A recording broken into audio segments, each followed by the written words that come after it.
allow me to express the 100th part of what has happened to us. However, before making that judgment, consider a couple more points.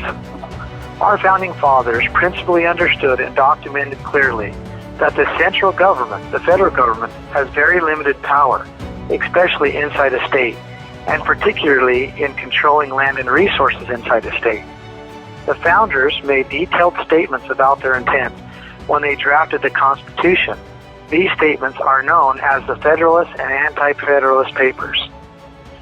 Federalist page number 45, pages 292 and 93 reads, "The powers delegated by the proposed Constitution to the federal government are few and defined.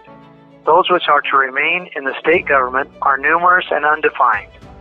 The powers reserved to the several states will extend to all objects which in ordinary course of affairs concern the lives, liberties, and properties of the people, and the eternal order, improvement, and prosperity of the states."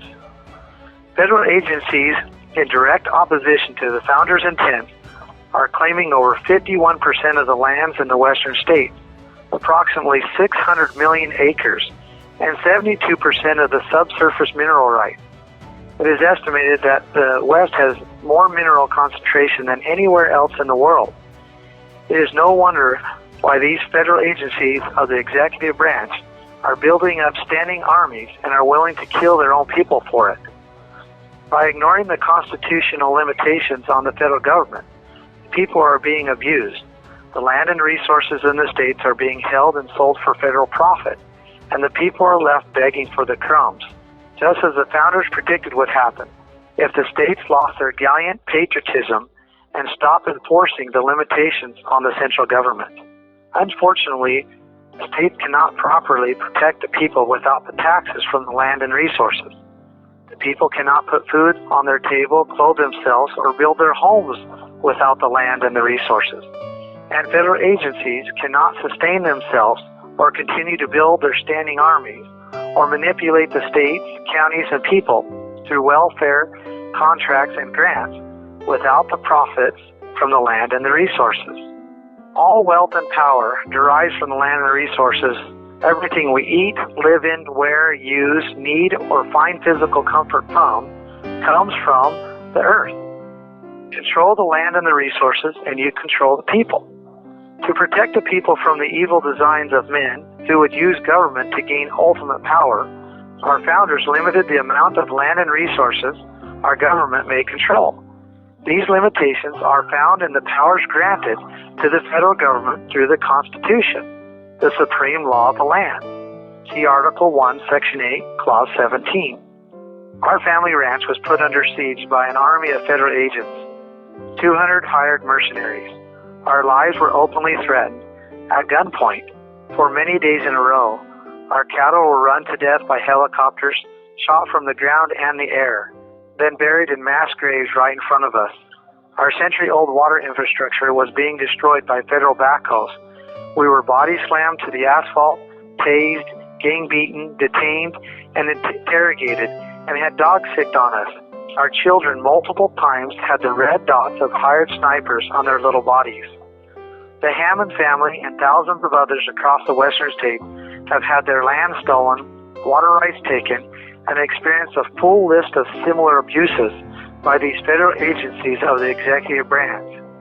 Agents of the executive branch claim to have legal, unlimited authority to abuse the people and control the land and resources. We, the people, are in danger.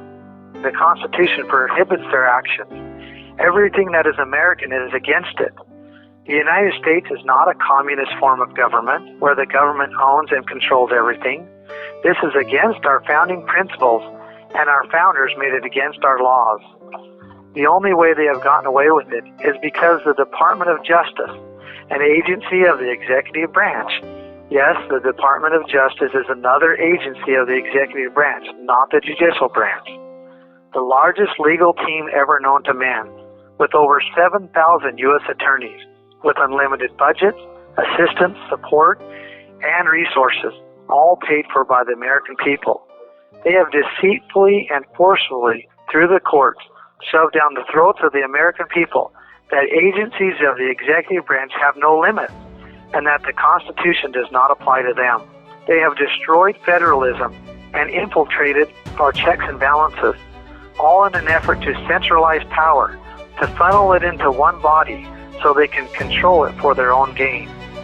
The only safe for power, especially the land and the resources, is to distribute it into millions of people's hands all across this great country, from sea to shining sea, allowing each person to live in liberty while enjoying the benefits of the increase of the earth through the law of the harvest.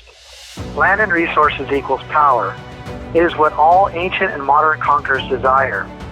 The land and resources must not fall into the hands of a small group of people. It must not be centralized or nationalized. Our food, water, homes, clothing, transportation, our communication, everything that sustains us and everything that we find physical comfort from hangs at risk if the heads of these federal agencies obtain their ultimate objective: control the food, water, air, lumber, iron, and other resources, control the use of the earth, and you have obtained ultimate power over the people. Never was this just about some cattle running in the desert, or just about some poor rancher trying to hold on to his way of life. This is about God and country, about standing so the bad does not overcome the good. This is about each individual, about you, your children, and your grandchildren. This is about food on your table, about having a home to put a table in. This is about agency to choose, about life, liberty, and the pursuit of happiness for many generations to come. This is about freedom. Or maybe, just maybe, the horrible pains of being kept from our families for this long has driven us insane. You be the judge. I know the Lord has protected us and kept us from falling into despair. I know He loves us, and in time I am certain that He will allow us to go home and have that so desired reunion with our little families and all the others we love so very much. Thank you for listening. Ammon Bundy.